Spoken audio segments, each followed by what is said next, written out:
Saudara, selain pasal terkait berita bohong, MK juga mencabut pasal pencemaran nama baik bersyarat. Jika dimaknai pencemaran nama baik secara lisan, MK menyebut pasal 310 ayat 1 KUHP inkonstitusional bersyarat. Menyatakan pasal 310 ayat 1 Kitab Undang-Undang Hukum Pidana yang menyatakan barang siapa sengaja menyerang kehormatan atau nama baik seseorang dengan menuduhkan sesuatu hal yang maksudnya terang supaya hal itu diketahui umum, diancam karena pencemaran dengan pidana penjara paling lama 9 bulan atau pidana denda paling banyak Rp4.500 bertentangan dengan Undang-Undang Dasar Negara Indonesia tahun 1945 dan tidak mempunyai kekuatan hukum ikat sepanjang tidak dimaknai barang siapa sengaja menyerang kehormatan atau nama baik seseorang dengan menuduhkan sesuatu hal dengan cara lisan yang maksudnya terang supaya hal itu diketahui umum, diancam karena pencemaran dengan pidana penjara paling lama 9 bulan atau pidana denda. Putusan MK yang mencabut aturan larangan menyiarkan berita atau kabar bohong di KUHP jadi harapan bagi iklim demokrasi di Indonesia. Bagaimana pasal karet serupa di aturan lain tidak jadi cara untuk membungkam kritik. Kita bahas bersama Direktur Jenderal Informasi dan Komunikasi Publik Kominfo Usman Kansong. Bergabung juga Ketua Pengurus Yayasan Lembaga Bantuan Hukum Indonesia Muhammad Isnur. Mas Isnur, Pak Usman, selamat malam. Selamat malam. Selamat malam Mbak Livi, Pak Usman. Saya ke Pak Usman dulu ya. Pak Mbak Usman, bagaimana Livi. Kominfo menyikapi soal dikabulkannya gugatan MK ini? Iya, gugatan MK itu kan ke Undang-Undang tahun 1946 itu ya, yang bukan diajukan atau diinisiasi oleh Kominfo.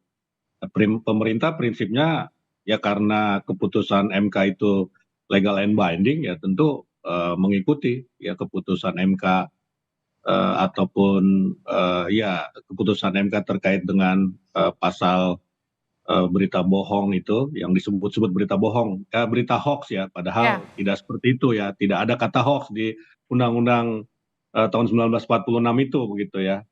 Kita ya mengikuti tentu saja. Pak Usman, pasal 1415 KUHP yang kemudian dikatakanlah dikabulkan gugatannya oleh MK ini kemudian dihapuskan. Ini kan dianggap selama ini menjadi pasal karet yang kerap menjerat warga. Bagaimana Kominfo menanggapi hal ini? Iya, saya kira sekali lagi kita karena keputusan MK bersifat legal and binding ya kita mengikuti itu. Ya kita akan lakukan nanti biasanya kan kita akan menerima keputusan MK itu ya kemudian akan dipelajari oleh Kementerian Hukum dan HAM ya kemudian melakukan penyesuaian-penyesuaian sesuai dengan keputusan MK. Oke, saya ke Pak Mas Isnur ya. Mas Isnur, gugatan terkait pasal 14, 15 soal berita bohong itu kan dianggap selama ini sering menimbulkan keonaran dan kemudian dicabut. Apa catatan Anda soal kedua pasal itu? Ya, selama ini 3 paket pasal Mbak, 27 Undang-Undang ITE, 14 dan 15 Undang-Undang 146 dan 310 KUHP itu sering diterapkan kepada aktivis, kepada mahasiswa, kepada bahkan jurnalis ya dalam bekerja gitu, dilaporkan banyak dengan pasal-pasal ini. Makanya ketika kami mendampingi Haris Azhar dan Fathia, YLBHI juga menjadi pemohon di judicial review ini. Ini sangat banyak, jadi paket gitu. Terakhir juga sebelum Haris Azhar juga Jumhur Hidayat juga dipakai pasal yang sama. Jadi pasalnya memang sering dipakai untuk membungkam orang-orang yang bersuara. Ketika dia demonstrasi, ketika dia kemudian menyampaikan pendapat, dia konferensi pers, dia misalnya memberikan status di sosial media, itu dijerat dengan pasal ini. Dituduh beritanya bohong, dituduh kemudian menimbulkan keonaran. Jadi pasalnya memang sangat sering terbukti juga di MK. MK mengakui bahwa pasal ini memang dijadikan alat untuk membungkam ya, kebebasan berekspresi dan berpendapat gitu. Dan ini juga berhubungan Mbak dengan indeks demokrasi Indonesia yang terus turun, di mana pasal atau aktor utamanya adalah pasal-pasal yang selama ini dipakai untuk membungkam banyak sekali orang-orang yang kritis terhadap pemerintah. Seperti itu, Mbak. Artinya gini, kalau mereka yang saat ini tengah berjalan kasusnya dengan pasal-pasal tersebut, menurut Mas Isnur bagaimana kemudian nanti posisinya? Di hukum pidana itu ada asas, Mbak. Ketika ada undang-undang baru itu misalnya pasalnya hilang atau pasalnya lebih ringan, maka harus diterapkan pasal yang baru itu. Kalau misalnya dalam proses hukum, maka demi hukum dia harus dihentikan. Karena hakim akan memutus di ujung dengan pasal yang didakwakan itu. Maka dia harus diaborted gitu. Seperti MK kemarin ketika mereka menguji ya pasal 27 Undang-Undang ITE itu, kan undang-undangnya sudah nggak ada. Pasal itu oleh MK dinyatakan kami kehilangan objek. Maka persis sama ketika nanti ada orang didakwa dengan pasal 14 dan 15, maka dakwaannya harus dianggap NO, nggak diterima gitu. Harus seperti itu.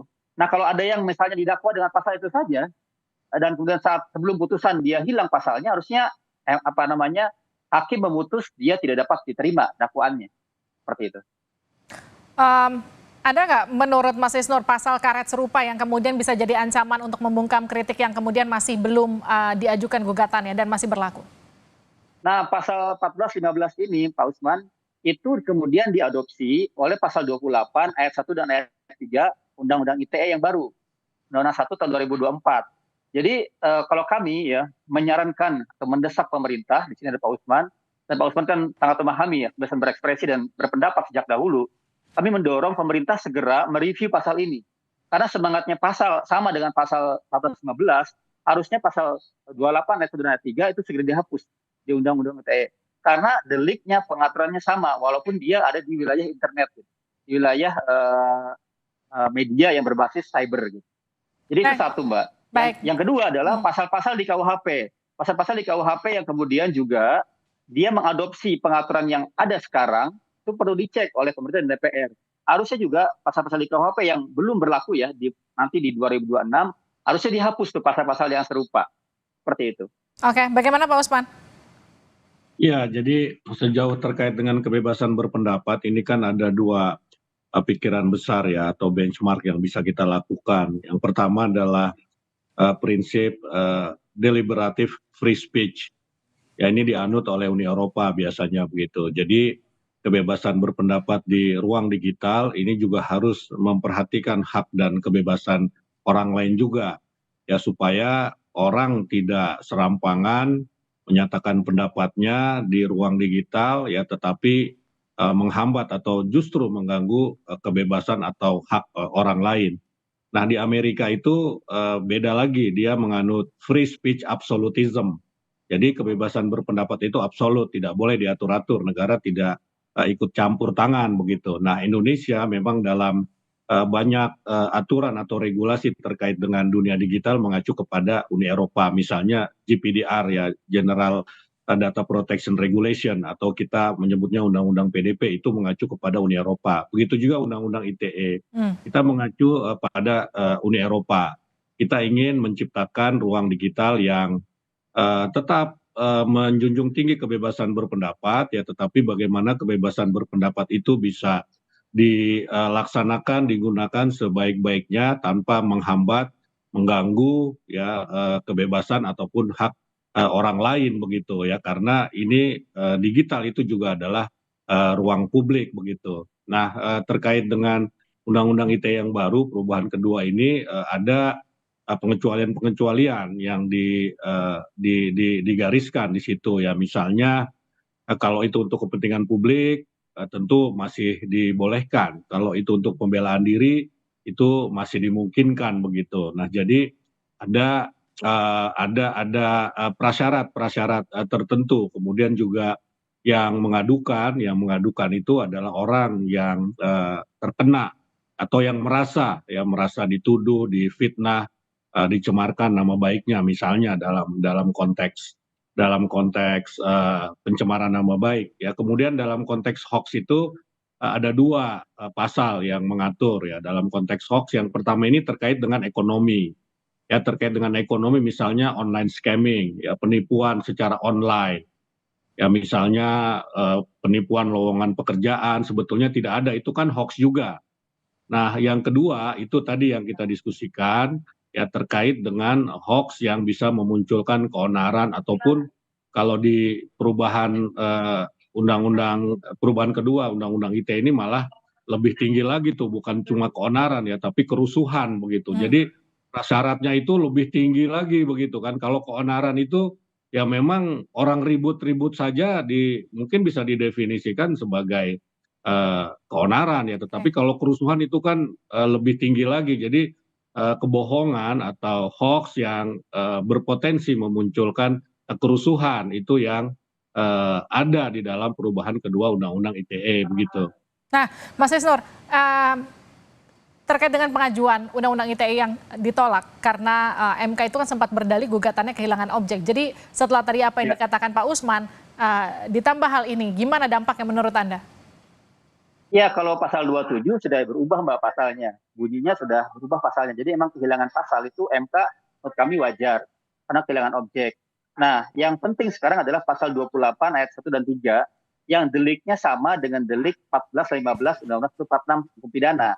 Maka ini kan tergantung. Kalau saya menganjurkan mendesak pemerintah berinisiatif karena ini sama deliknya, sama pengaturannya dan MK sudah membuat kerangka tafsir konstitusi yang resmi. Jadi saya pikir kita mungkin tadi Pak Usman bilang Amerika, Eropa. Kalau saya kita baca aja putusan MK-nya.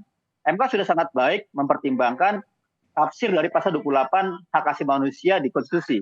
Itulah yang jadi pegangan menurut saya.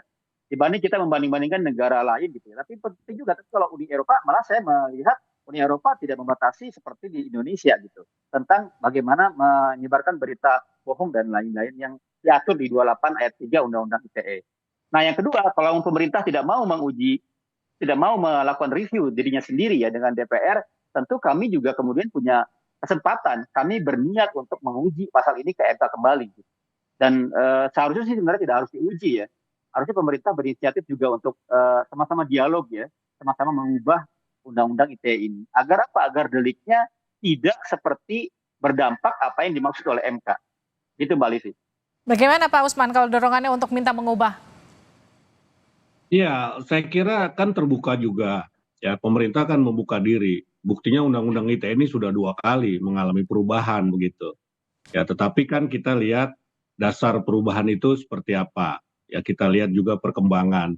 Kemarin juga kita melakukan perubahan kedua Undang-Undang ITE juga karena suara-suara di masyarakat, kemudian penegakan hukum yang berbeda-beda di lapangan begitu ya, kemudian juga berulang kali di judicial review persoalan diterima atau tidak itu tidak menjadi alasan ya, tetap kita melakukan revisi. Jadi terbuka sekali kita untuk melakukan revisi ya, tetapi tentu harus melalui pengkajian yang baik karena ini kan baru direvisi ya begitu ya, baru tahun ini tahun 2023 begitu kan.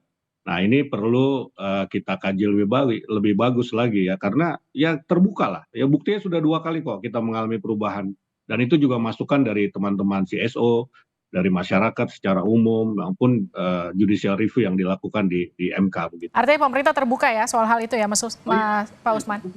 Ya terbuka. Baik, terima kasih Pak Usman, terima kasih juga Mas Isnur sudah bergabung bersama kami di Sapa Indonesia Malam, sehat-sehat selalu.